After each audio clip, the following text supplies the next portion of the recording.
ইব্রাহিম আলাইহিস সালাম তিনি মেহমান ছাড়া খানাই খাইতেন না। মেহমান না পাইলে খানাই খাইতেন না। 3 দিন হয়ে গেছি গা ইব্রাহিম নবী খানা খায় না, মেহমানও পান না, খানাও খান না। এবার আল্লাহ পাক রব্বুল আলামিন কয় জিব্রাইল তাড়াতাড়ি যাও, আমার দোস্ত মেহমান পায় না, খানাও খায় না, তোমরা 3 জন ফেরেশতা মানুষের রূপ ধরে মেহমান সেজে যাও, আমার দোস্তরে খাওয়ানি লাগবো। সুবহানাল্লাহ, জোরে কোন। ইব্রাহিম খলিল তিনি তো জানতেন আল্লাহর পাগল না, আল্লাহর বন্ধু না, তিনি তো আল্লাহর পাগল, আল্লাহর দোস্ত। আল্লাহ তার উপাধি দিয়েছেন খলিল। ফেরেশতারা জিজ্ঞাসিল মালিক ইব্রাহিম খলিল হইল কেমনে? আল্লাহ কই কেমনে হইছে একটু পরীক্ষা করো, আমার ইব্রাহিমের পাশ দিয়ে তুমি আমার জিকির করে যাইও, দেখবাই কিতা করে। সুবহানাল্লাহ। একজন ফেরেশতা গেছেন, ইব্রাহিম পয়গম্বর তিনি বকরি রাখালি করেন, মাঠ ভরা বকরি, বকরিগুলা তিনার নিজের। ফেরেশতা মানুষের রূপ ধরে তিনি পাশ দিয়ে যান আর আল্লাহ পাকের জিকির করেন।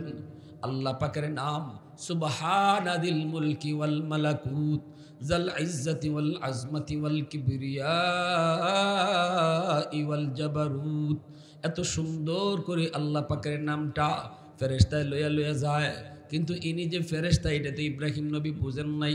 তিনি তো মনে করছেন মানুষ, দৌড় দিয়ে গিয়া তার কোমর জড়ায় ধরছেন, কান্না শুরু করে দিছেন, কে গো তুমি? আমার মাশউকের নাম, আমার মাবুদের নাম এত সুন্দর করে তুমি নিতেছো, আমি তো এই নামের আশিক, আমি তো এই নামের পাগল, আমাকে এই নামটা আরেকবার শোনাও। ফেরেশতা কয় আমি শোনাইমু, কিন্তু বদলা লাগবো, বদলা, বদলা ছাড়া শুনাইতাম না। ইব্রাহিম নবী কয় কি চাও? কয় অর্ধেক ছাগলের ফাল আমারে দিয়া দিবা, বিনিময়ে শুধু একবার আমি এই নামটা তোমারে শোনাবো। ইব্রাহিম খলিল কয় দিয়া দিলাম অর্ধেক ছাগল। একবার শুধু শুনাইছে সুবহানাদিল মুলকি ওয়াল মালাকুত জাল ইজ্জতি ওয়াল আজমতি ওয়াল কিবরিয়াই ওয়াল জাবারুত। এই কইয়া ফেরেশতা অর্ধেক ছাগল লইয়া জায়গা। ইব্রাহিম পয়গম্বর যেতে দেন না, আবার কোমর জড়ায় ধরছেন, না আমি যেতে দিব না, যেতে দিব না, আরেকটা বার আমার মাশউকের নামটা শোনাও।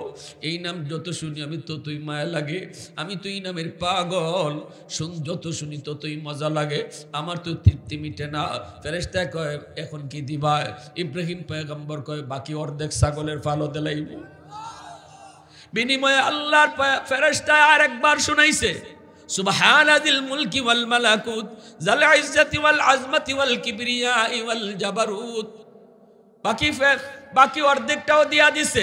এইবার সবগুলি ছাগল লইয়া ফেরেশতা জায়গা। ইব্রাহিম খলিল তখনও যাইতে দেন না, আবার দৌড় দিয়া গিয়া কোমর জড়ায় ধরছে, কে গো তুমি? কে কে এত সুন্দর করে আমার মাশউকের নাম নিছো, আমার মন ভরে না, আরেকবার কও। ফেরেশতা কই এখন কি দিবা? এখন দিবা কি? সব তো দিয়া দিছো। আল্লাহর খলিল কান্দে আর কয় আরেকবার যদি শোনাও আমি ইব্রাহিম সারা জীবনের জন্য তোমার গোলাম হয়ে যাব, আমি তোমার গোলাম হয়ে যাব, গোলাম। বিনিময়ে শুধু আরেকবার আমার মাশউকের নাম তুমি শোনাও, আরেকটা বার যদি শোনাও আমি তোমার গোলাম হয়ে যাব। मैं तालिबे मौला हूँ मेरे इश्क़े निराला, मैं तालिबे मौला हूँ मेरे इश्क़े निराला, है जुमला जहाँ जिनकी तजल्ली से उजाला, मैं दरुद जहाँ गैर खुदा यार नदारम, जुज़ याद खुदा ही चिदिगुर कार नदारम, যদি আদে খুদা হিচ দিগর কার নাদারম। মুসলমানের আওয়াজে বলি আল্লাহু আকবার। ফেরেশতা 3 জন মানুষের সুরত ধরে আইছেন ইব্রাহিম নবীর বাড়িতে। নবী ইব্রাহিম পয়গম্বর মেহমান পায়া বড় খুশি, মেহমান পায়া বড় খুশি, তিনি বাড়িতে নিয়ে আসলেন দইরা। 3 দিন পরে আজকে খানা খাইবেন মেহমান পাওয়ার কারণে। আল্লাহু আকবার জোরে কও। 3 দিন পরে তিনি খানা খাইতেছেন। এইবার খানা নিয়ে বসছেন, খানা নিয়ে বসছেন, ফেরেশতারাও বসছেন। আল্লাহর খলিলও বসছেন। আল্লাহর খলিল কয়দিনের উপাস, আর ফেরেশতারা ভাত খায়নি। না জানলে জানেন, ফেরেশতারা খানা খায় না। ফেরেশতাদের খাওয়ান লাগে। ফেরেশতারা খালি আত ঘোরাঘুরি করুন, কিন্তু খাইন না।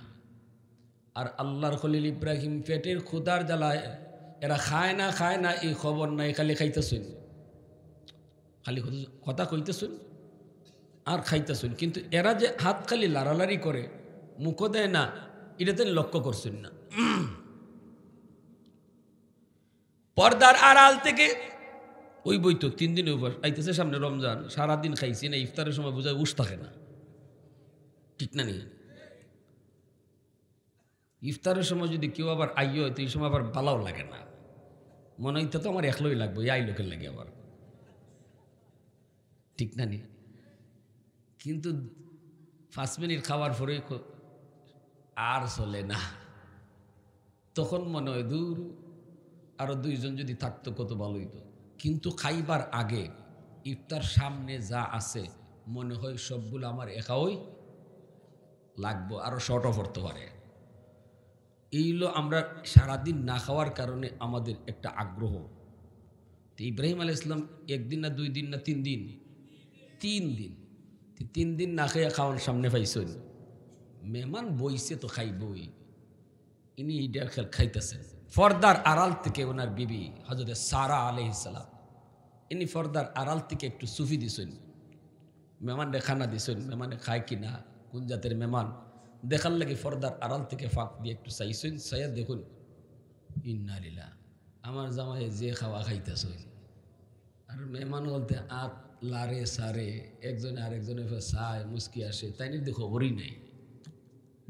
এমনি বিবি সাহেব ফাঁসের রুম থেকে আওয়াজ দিছি, স্বামী গো, আপনার মেহমান কিন্তু খানা খায় না।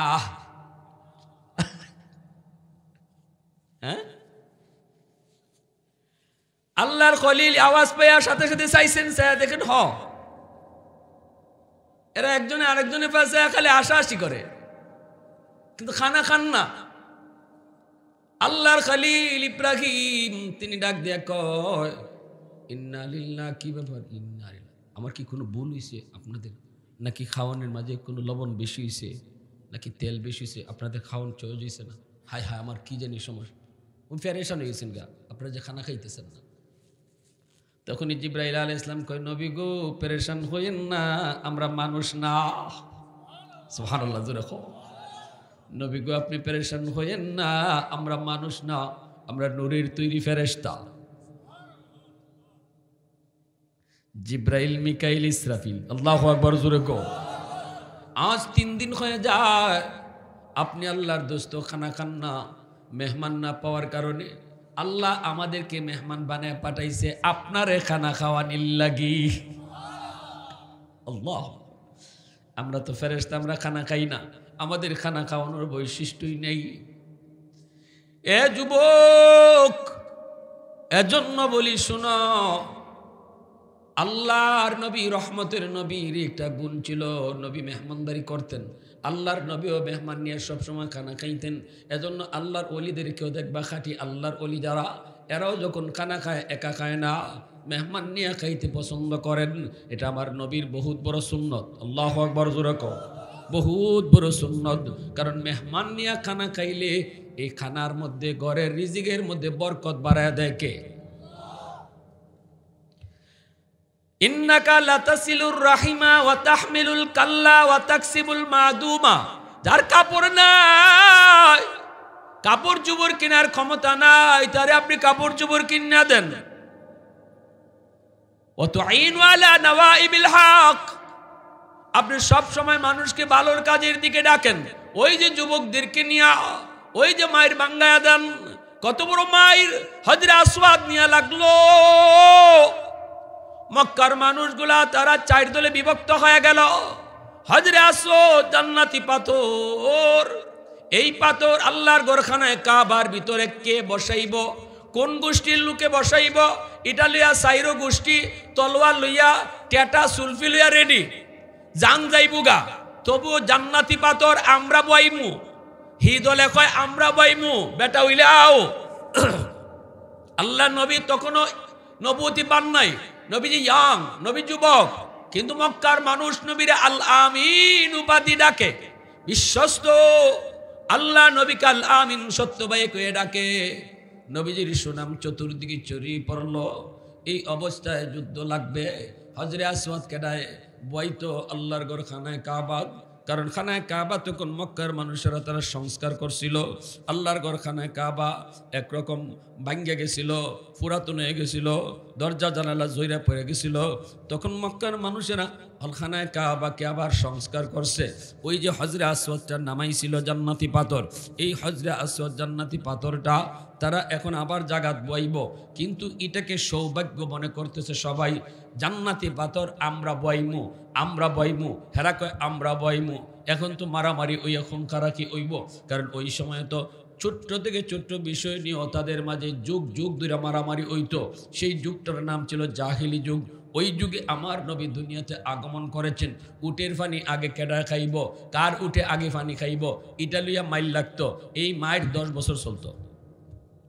এটা একটা বিষয় হইল, কার উঠে আগে পানি খাইব এটা লইয়া মাইল লাগতো। বাপ যদি মইরা যায়, মরবার আগে ফুয়ারে খয়ে যেত, তুই যদি আমার ঘরের ফুয়া হয়ে তখস বদলা নিবে। কেমন কথাটা হয়ে যায় বুঝছেন নি? ওই যুগটা ছিল জাহিলি যুগ। ওই যুগে আমার রসুল আইসেন, রসুল আই দেখুন মাইল লাগিয়ে যাবো এখন কারা খাইব। তখন এরা সিদ্ধান্ত নিছে আগামীকাল সবার আগে বাইতুল্লাহ খানায় কাবা যে আইব, সে যা ফয়সলা দিব আমরা মানি লাইমু। এটা হচ্ছে সিদ্ধান্ত। সবার আগে সবাই দেখতেছে খানায় কাবায় আমার আপনার নবী আইতেছেন। আল্লাহু আকবার। নবীর দেখে এরা খুশি, মোহাম্মদ আসতেছে আল আমিন। তখন তো নবী নবী না, নবীর সবাই মানে এই সময়। আবু জেহেলও নবীরে মানে এই সময়। আল্লাহ নবীরে খুব মায়া করতো আবু জাহেলে। আল আমিন উপাধিটা সর্বপ্রথম ঘোষণা দিছে আবু জাহেলে। আল্লাহু আকবার জোরে কও। কপালে এর হেদায়েত নাই এটা ভিন্ন কথা, নাইলে আবু জাহেল একটা কপাল পাইছিল। তার জীবনীতে লিখন কিতাবে ওই দিন পড়ছে, আমি এটা জানতামই না। আবু জাহেলের জন্ম হইছে আল্লাহর ঘর খানায় কাবা তোয়াফ করা অবস্থায়। আবু জাহেলের মা আল্লাহর ঘর খানায় কাবা তোয়াফ করতেছেন, এই তোয়াফ করা অবস্থায় আবু জাহেলের জন্ম। ইজাত কপাল কার আছে শুনছেন? কিন্তু এর পরেও কপালে হেদায়েত। আর আবু বকর সিদ্দিক জন্ম নিছেন কাফেরের ঘর, মাও কাফির বাপও কাফির। সে আবু বকর হইছেন নবীর প্রথম সাহাবী, সুবহানাল্লাহ, প্রথম খলিফা, আল্লাহ নবীর প্রিয় দুস্থ। এজন্য কে কোন বংশের, কে কতটুকু উফরে, কে কতটুকু নিচে, কে কি যা চাকরি করে, কে লন্ডন আছে আর কে বাংলাদেশে আছে, হেদায়েতের জন্য এটা মাপকাঠি না। আল্লাহ রিক্সাওয়ালারও কুটিফুতির আগে হেদায়েত দিয়া দিতে পারে। হেদায়েতের মালিক কে? এটাও টেকা দিয়ে কিনা যায় না, এটা ফাওয়ার দিয়ে আনা যায় না, এটা আল্লাহর হাতে। আল্লাহ নবী আয় কইতেছেন, শোনো আমি মায়ের ভেঙ্গে দিতেছি। আল্লাহ রসুল কয় একটা চাদর আনো। একটা চাদর আনা হইছে। চাদর আন্যা রসুল কোন চাদরের মাঝখানো এই পাত্রটারে রাখো। চাদরের মাঝখানো পাত্রটা রাখা হয়েছে। চাদরের কোনা কয়টা? 4 কোনা নানি। আর যে 4 গোষ্ঠীর মাঝে ঝগড়া, এই 4 গোষ্ঠীর 4 নেতারে আল্লাহ রসুলে ডাক দিচ্ছেন। ডাক দেখুন, এই গোষ্ঠীর কেডা নেতা? আমি। এই গোষ্ঠীর নেতা কেদা? তুমি। এই গোষ্ঠীর নেতা আমি। এই গোষ্ঠীর নেতা আমি। তোমরা 4 জনে 4 কোনার ধরো। আল্লাহু আকবার জোরে খাও, আরো জোরে খাও না। রসুল কয় 4 জনে 4 কোনার ধরো, দইরা পাত্তরে জাগাও। 4 জনে 4 কোনার দইরা পাত্তরে জাগাইয়া একবার আল্লাহর ঘর খানায় কাবার দ্বারো লই আইছেন, যে জায়গার মাঝে পাত্তরটা বয় নিব। এখানে আওয়ার পরে আল্লাহ রসুল আস্তে করে নিজের হাত কান লাগাইয়া পাত্তরটারে বইলিছেন। যে মাইরে কত মানুষ খুন হইতো এর হিসাব নাই। এই মাইরটা আল্লাহ রসুল তিনি মুহূর্তের ভিতরে মীমাংসা করে দিয়ে দিয়েছেন। 4 গোষ্ঠী খুশি, সবাই খুশি। এজন্য সামাজিক বিচার আচার এটা আমার নবীর বৈশিষ্ট্য, নবীর বহুত বড় সুন্নত। উলামায়ে কেরামের দায়িত্ব আছে সমাজের বিচার আচারে যাওয়া, বিচার আচারে বসা, ন্যায়ের পক্ষে কথা কওয়া, দ্বন্দ্ব লাগলে দ্বন্দ্ব নিরসন করা, ঝগড়া দূর করে দেওয়া। দুইজন মুসলমানের মাঝে ঝগড়া দূর করার লাগে যদি একজনে মাঝখানোর চেষ্টা করে, জানোনি কিতা মিশা কথা কওয়া কিতা হালাল না হারাম? আওয়াজ আসতে গেল লাগে আসুন না কিতা? মিশা কথা কওয়া হারাম। কি জাত হারাম? আল্লাহ নবীর সাহাবী জিগায়, নবী গো মুসলমানে কি জিনা করতে পারে? রাসূল এখন ওই যেতে পারে। সাহাবী কোন ইয়া রাসূলুল্লাহ মুসলমানে কি চুরি করতে পারে? রাসূল এখন ইডো ওই যেতে পারে। এরপরে সাহাবী কোন ইয়া রাসূলুল্লাহ মুসলমানে কি মিশা মারতে পারেনি? রাসূল কো অসম্ভব, মুসলমানে মিশা মারতে পারে না। তাহলে মিশা কথাটা জিনার থেকেও বড় কবিরা গুনাহ। যে মিশা কথা মারতে পারে একদম জায়গা থারিয়া, এ দুনিয়ার এমন কোনো গুনাহ নাই করতে পারে না। মিশা কথা যে আইসা আইসা কইতে পারে, এ আইসা আইসা গুনাহ করতে পারে। ভালো করে ইয়াদ রাখবা। এজন্যই রাসূল কইছে মিথ্যা বলা সব গুনার মা।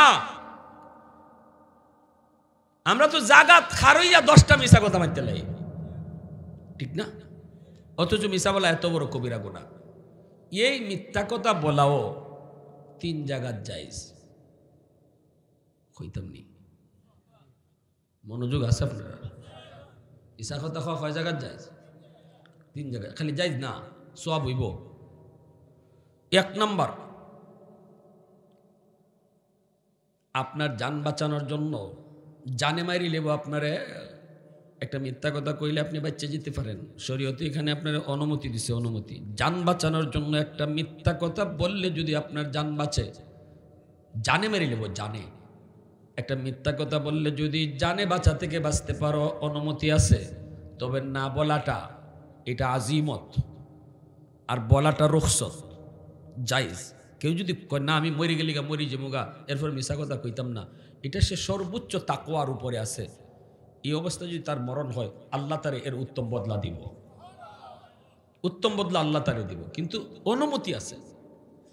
2 নম্বর জায়গা হলো, 2 জন মুসলমান যদি ঝগড়া করে, এই 2 মুসলমানের ঝগড়া মিটাইবার লাগে যদি মাঝখানে তুমি মিশা কথা কও, কেমনে? এর কাছে যায় কইলে, ভাই অমুকে তোমারে খারাপ কয়, তোমারে গালাগালি করে, তোমার সমালোচনা করে, তোমার গীবত করে, এটা কে কইছে? মানুষে কয়। দুর্মিয়া মানুষের কথা রাখো, আমি এখন ওর কাছ থেকে আইলাম, হ্যাঁ তো তোমারে খুব বালা কয়, তোমার মন্দ তো কইল না, তোমার খালি গুণই গাইল, মূলত তুমি হের দ্বারও গেছই না। কথাটা বুঝছেন?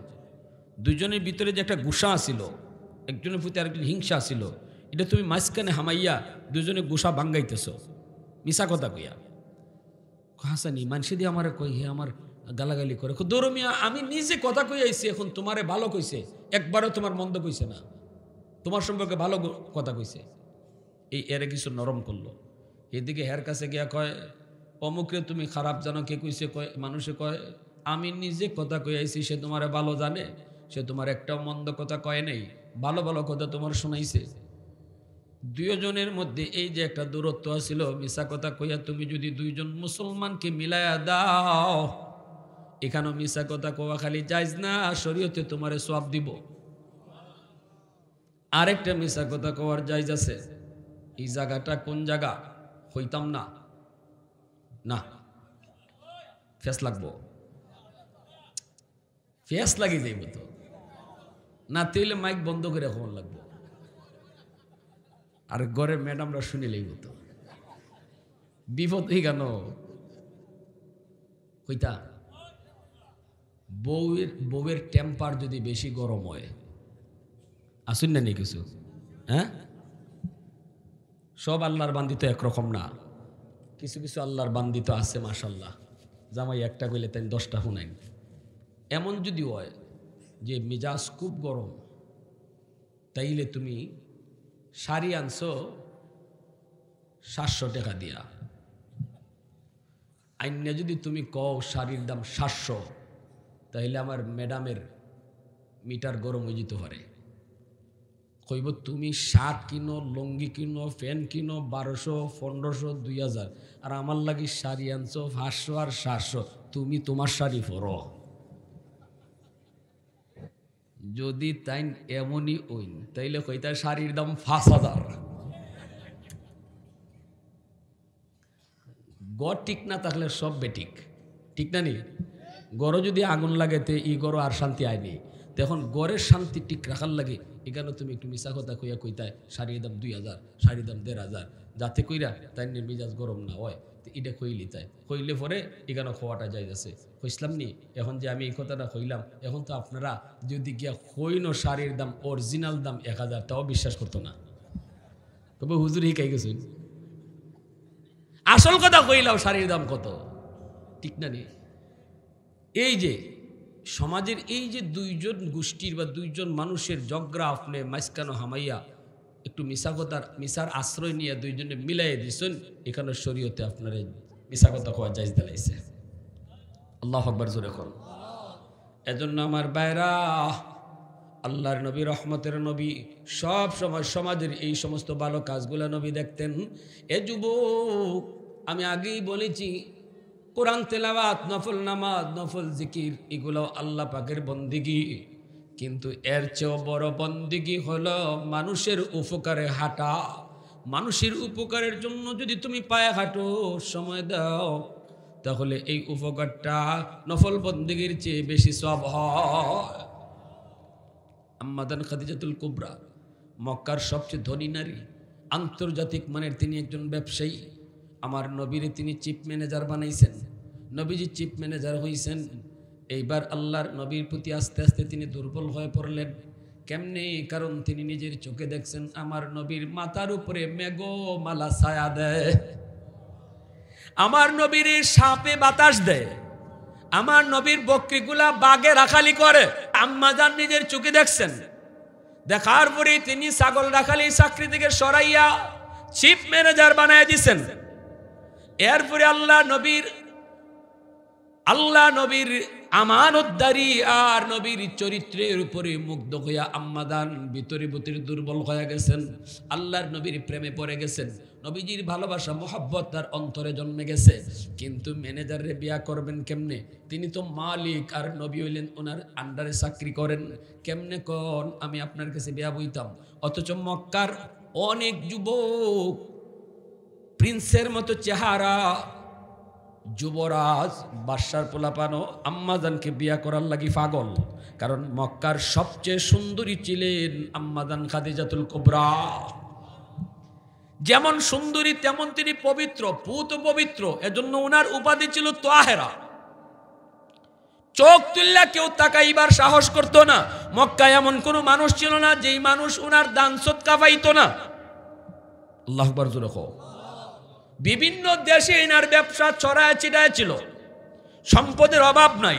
তখনকার সময়ে কোটি কোটি কোটি কোটি টাকার মালিক, কয়টা বাড়ি এর হিসাব নাই, কয়টা ঘর হিসাব নাই। এই অবস্থায় তিনি আমার নবীর উপরে দুর্বল। নবীকে বিয়ে করবেন কিন্তু প্রস্তাব দেন কেমনে? বান্ধবীরে বলতেছেন, সখী আমার ম্যানেজার রে তোমাদের কেমন লাগে? বান্ধবীরা কয়, তোমার ম্যানেজার তো খালি ম্যানেজার না, তোমার ম্যানেজার তার যেদিকে তাকাই এদিকেই মনে হয় সে পৃথিবীর শ্রেষ্ঠ পুরুষ। চেহারার দিকে তাকাইলে মনে হয় আল্লাহ এই চেহারা দুনিয়াতে একটাই বানাইছে। এত আস্তে সুবহানাল্লাহ কইলেন। আমার নবীর একটা সম্মানের কথা শুনিয়া আরো জোরে কর না সুবহানাল্লাহ। এইভাবে বান্ধবীরাও যখন উৎসাহ দেয়, আম্মাজান কয় একটু যাও না। বান্ধবী জানা গিয়ে একটু না, একটু না আমারে কেমন লাগে আমার ম্যানেজারের। বান্ধবী আয়া কই, মোহাম্মদ একটা কথা কইতাম। কি কথা? তোমার মালিকরে তোমার কেমন লাগে? ব্যবসার মালিক না নিয়ে আল্লাহ রসুল কয়, আমার মালিক তো অনেক ভালো। কেমন লাগে মানে? অনেক ভালো, তুলনা নাই। এমনি বান্ধবী কয়, আরে ইডে কইতেছি না, মানে কেমন লাগে? কেমন? রসুল কয়, কেমন লাগতো মানে ভালো লাগে। আরে মোহাম্মদ তুমি বুঝো না, কইতেছি মানে তোমার কেমন লাগে? আল্লাহ রসুল কয়, ভাল লাগে। পরে বান্ধবী কয়, তোমারে বাঙ্গা না কইলে বুঝতায় না, তোমার ম্যানেজার তোমার মালিক তোমার কাছে বিয়ার প্রস্তাব পাঠাইছে, বিয়া কর তাই নি। আল্লাহ রসুল সাথে সাথে চমকে উঠছেন। নবীজি বলতেছেন, কেমনে সম্ভব? আমার চাচা আছে, আমার গার্ডিয়ান আছে, আমি নিজে নিজে বিয়ার মাতমা তিলেম, হায়া শরমের বিষয় আছে, আমি কিছু জানি না। কইয়া নবীজি চাকরি সাইডে আইসুন বাড়িতে। নবীজি তখন চাচা আবু তালিবের আন্ডারে আইয়ে কো, চাচা আমি চাকরি করতাম না। চাচা কয়, কেন বেটা? রসুল কয়, আমার মালিক বালা ওই, তবে বেশি সুবিধা না। কেন? কয়, চাচা আমার বিয়ার প্রস্তাব দিছে। এমনি চাচা কয়, বেটা তে তো তোর কপাল, এটা ফায় কেডায়, কতজন লাইন লাগা বেটা, তুই তো কপাল বেটা। আল্লাহ নবী কয়, চাচা আমি কপাল টপাল বুঝি না, আমি সারা জীবন তার আন্ডারে চাকরি করছি। নবীজি চাচা আবু তালিব কয়, বাবা জানোস নি কত বাদশার ফুলাফান পাগল? আল্লাহ রসুল কয়, চাচা এটা আমি পারতাম না, আমার শরম করে। আচ্ছা ঠিক আছে বাবা, বাবা ঠিক আছে, চাকরি লাগতো না বাবা, আমি রক্ত বিচ্ছে তোরে খাওয়াইবো বাবা, তোর দাদার কাছ থেকে আমি খুইয়া রাখছি, তুমি থাকো। এইদিকে আমার রসুল তিনি চাকরিতে যান না, পরের দিন যান না। একদিন অপেক্ষা করে আম্মাদান খাদিজাতুল কুবরা নবীর বাড়িতে নিজে আইসুন। আল্লাহ নবীর চাচা আবু তালিব আসা মাত্র বলতেছে, চাচা আমি আপনার কাছে ভিক্ষা চাইতে আইছি। আল্লাহ নবীর চাচা আবু তালিব তিনি তো গরিব মানুষ, কিন্তু আম্মাদান তিনি তো শুধু মক্কার ধনী না, পুরা আরবের ধনী। আল্লাহু আকবার। নবীজির চাচা আবু তালিব কয়, খাদিজা তোমারে ভিক্ষা দেওয়ার মতো আমার কাছে কি আছে, শরম দিও না। আম্মাদান কয়, আপনার কাছে আছে যেটা, ইডে ওই ভিক্ষা চাইতেছি। নবীজির চাচা আবু তালিব কয়, কি আছে একটু কও। কয়, আপনার ভাতিজা মুহাম্মদ। আল্লাহ নবীর চাচা আবু তালিব মনে মনে কয়, আমার ভাতিজা দিয়ে হাসি কইছে তো কি হইছে, আমার ভাতিজা মুহাম্মদ নিয়ে কি করবা? আপনি যদি আপনার ভাতিজার বউ বানান, সারা জীবন আমি আপনার বাড়ির উঠান জারো দিমু। সুবহানাল্লাহ, কি জাত মহব্বত অন্তরে জন্মেছে রসুলের প্রতি। আল্লাহু আকবার। আল্লাহ নবীর চাচা আবু তালিব কই, খাদিজা আমার ভাতিজার একটু জিগানি লাগবো, তে তুমি একটু বউ। নবীজির কাছে আবু তালিব চলে আসলেন। আয়েশা বলতেছেন, ভাতিজা মুহাম্মদ যা বলেছো ঠিক বলেছো বাবা, খাদিজা তো আমাকে বাড়িতে আইছে, ভাতিজারে ফিরাই দিস না বেটা, এটা কফল রে বাবা। বাবা রে কত কষ্ট করে চলতেছি, এক বেলা খাই আর এক বেলা খাই না, দিনটা যদি একটু ঘুরে। বাবা রাজি যা, রাজি যা। আল্লাহ রসুল কাছে চাচা রাজি ওইমু, তবে শর্ত আছে। নবীর চাচায় কয়, কয়টা? কয়, তিনটা। আল্লাহ নবী চাচা আইসে খাদিজার কাছে, আইসা বলতেছে, খাদিজা আমার ভাতিজা রাজি হইছে, তবে শর্ত আছে। আম্মাদান কয়েন, শর্ত 100টা হইল, আমি রাজি আছি। নবীজির চাচা আবু তালিব যায় কয়, ভাতিজা খাদিজা 100 শর্ত দিলেও রাজি আছে বেটা, তে শর্ত 3টা না আরো 2-1টা বাড়া। আল্লাহ নবী কয়, চাচা বাড়ানি লাগতো না, 3টেই যথেষ্ট। 2জন রে চাচায় ভয়ে দিছি, আর চাচায় লয়ে যায় ভাতিজারে, আর ভাতিজা 3টে শর্ত তুই কিতা কইবে জানি না, তবে চাচার ফায় চাইয়া কইস। আল্লাহ নবী গিয়া বইছেন। নবী কয়, 1 নাম্বার শর্ত হলো আপনার যত বাড়ি আছে মক্কায়, সবগুলা বাড়ি, যাদের বাড়ি নাই ঘর নাই তাদেরকে দিয়া দিতে হবে।